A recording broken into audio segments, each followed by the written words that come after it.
Bonjour à tous. Alors, comme je vous l'ai déjà montré dans une précédente vidéo, pour mes 40 ans, je me suis offert un beau cadeau, un kart 125 de compétition, un KZ2, donc c'est un kart à vitesse. Ça envoie du gros steak, ça fait entre 40 et 50 chevaux. Inutile de vous dire que les sensations avec ça, c'est terrible. Mais, quand vous achetez un kart, hein, le kart c'est bien, il faut quand même prévoir un peu de budget pour les consommables, pour bah, évidemment, vous savez, les pneus, l'huile, etc. Et puis le moteur qui est pas éternel, ça s'use très vite, il faut remplacer des pièces, donc il faut prévoir de l'outillage, outillage spécifique. Et évidemment, et ça c'est le but de la vidéo aujourd'hui, il faut prévoir de l'équipement pilote, quelque chose qui va bien, surtout quand on a l'intention, comme moi, de faire de la compétition.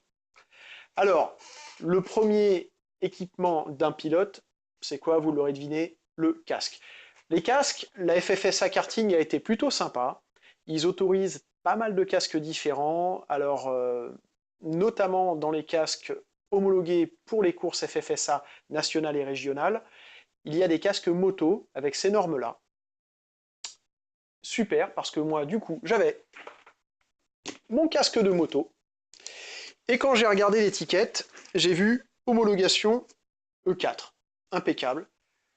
Et étant donné que j'ai pas besoin d'un casque homologué spécifiquement FIA, enfin CIK FIA pour des courses championnat d'Europe, championnat du monde, ce petit casque-là ira bien. En tout cas, pour la saison prochaine, ce sera très bien. Bien, alors le casque, bon bah ça c'est fait, mais il faut un peu de protection. Donc le deuxième élément très important, c'est la combinaison. La combinaison, j'ai pris ce modèle-là. Alors, c'est une OMP modèle KS3. C'est, on va dire, une combinaison intermédiaire. Elle est relativement bon marché, on la trouve à moins de 200 € sur Internet, et néanmoins, elle est homologuée. Parce que par contre, contrairement comment dire, à d'autres éléments de sécurité, mais on va en parler après, y compris sur des courses régionales, il faut avoir des combinaisons homologuées. Alors homologué, ça veut dire quoi? Ça veut dire que derrière, là, ici, il est marqué CIK FIA Level 2. Donc CIK FIA, homologation de niveau 2. Niveau 2, parce que celles qui sont marquées CIK FIA niveau 1 sont des combinaisons de karting loisir. Vous pouvez vous en servir en entraînement, mais la plupart du temps, les organisateurs refuseront refuseront votre accès à la piste, à une course, si vous n'avez pas une combinaison comme ça, niveau 2. Alors, sur certaines épreuves, notamment des courses de côte, les organisateurs peuvent être un petit peu arrangeants et accepter des combinaisons cuir de moto. Mais bon, vous imaginez la chaleur, moi déjà là-dedans, j'ai fait un entraînement, il faisait 10 à 15 degrés et j'avais pas froid du tout. Alors, maintenant, on a le casque, on a la combinaison, qu'est-ce qui nous manque? Ah, des gants. Alors des gants, j'ai pris dans la même marque, OMP. C'est une marque qui est assez économique en fait, un bon rapport qualité-prix. J'ai pris des KS4. Ce ne sont pas des gants homologués, mais c'est un petit peu comme pour les casques.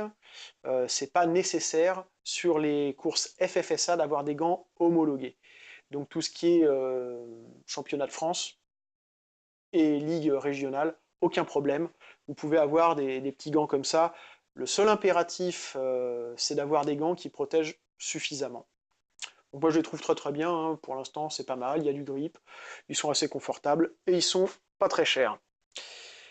Toujours dans l'équipement du pilote, on a fait la tête, le corps, les mains, et bien il nous manque les pieds. Alors les pieds, en karting on utilise des bottines.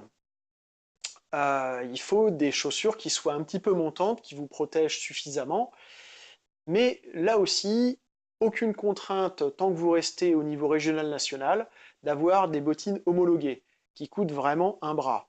Donc moi, étant donné qu'il n'y avait pas spécialement de normes, ben, je n'ai pas investi non plus. J'avais déjà des bottines, je vais vous montrer, comme ça. Bottines en cuir, semelle un petit peu souple. Moi je dis que j'ai déjà fait 2 entraînements avec, je le trouve très bien pour l'usage. On verra peut-être après en été pour avoir quelque chose de plus respirant, mais pour l'instant ça va pas mal. Sinon, si vous voulez investir dans des vraies bottines de cartes, les entrées de gamme se trouvent ce modèle-là à 40 euros. Celui-là, par contre, renfort carbone, etc., oh, ça va quand même chercher bien plus de 200 euros. Et pour des modèles homologués CIK, bon, bah, c'est ce qu'ont notamment les pilotes de rallye, les tarifs s'envolent encore. Donc on a fini la partie visible, encore que, pas tout à fait, puisque on peut ajouter entre le casque et la combinaison une protection pour le cou. Ça peut être bien utile en cas d'accident. Et donc moi j'ai opté pour quelque chose d'économique, hein, ça s'appelle un tour de cou, donc c'est une Minerve évidemment, Minerve tour de cou. Bon ça coûte, ces modèles-là, entre 20 et 50 euros sur le net. Mais vous pouvez également opter pour des modèles comme celui-ci. Là c'est plutôt 150 euros. Bon, c'est une technologie évidemment avec de la fibre, etc. C'est joli, hein, ça doit sans doute protéger de manière très efficace, mais il y a quand même une différence de budget, donc je me suis limité à cette petite Minerve tour de cou. Après, pour les pilotes de monoplace, mais on commence à sortir du domaine du kart, il existe le système HANS. Le système HANS, c'est ça. Le système HANS, c'est un système qui est donc posé sur vos épaules, hein, qui vous appuie ici sur le thorax, et qui est relié par deux sangles à votre casque. Ce qui fait que quand vous avez une décélération violente lors d'un accident, par exemple, votre casque est retenu par cette structure et vous appuie sur le thorax, au lieu de vous défaire les cervicales.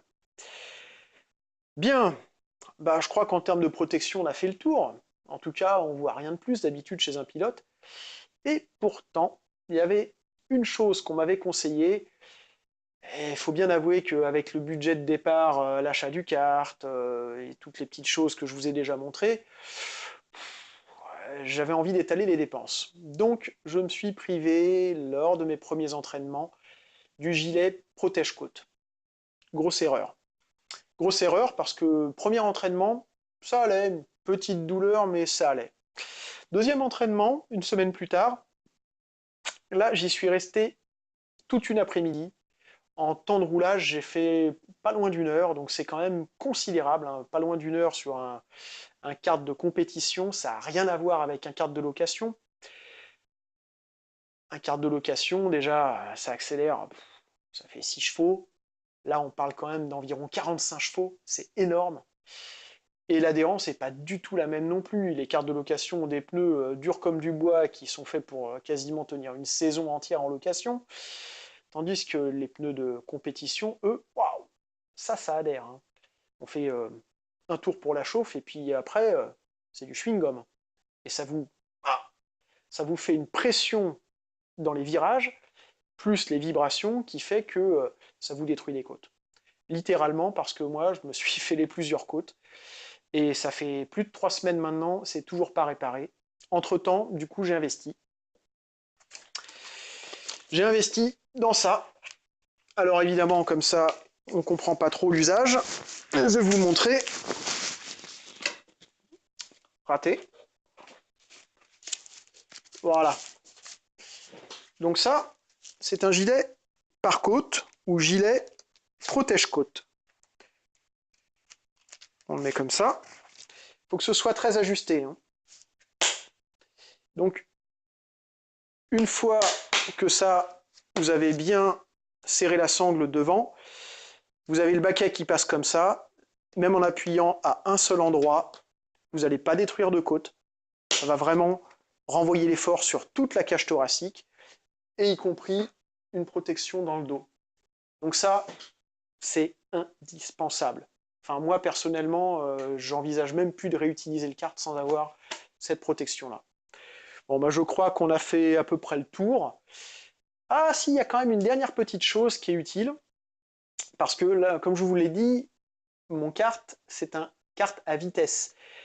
Le levier de vitesse, en fait, il est à côté du volant. Et lorsqu'on passe les vitesses, eh ben, c'est compact un kart. Hein. Quand on passe les vitesses, eh ben, il y a le coude qui vient buter contre le haut du moteur sur le capuchon de bougie. Alors j'ai acheté ça. j'avais un hématome énorme. Donc maintenant, une petite coudière et plus de bleu.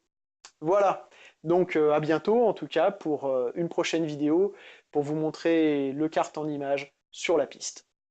Ciao!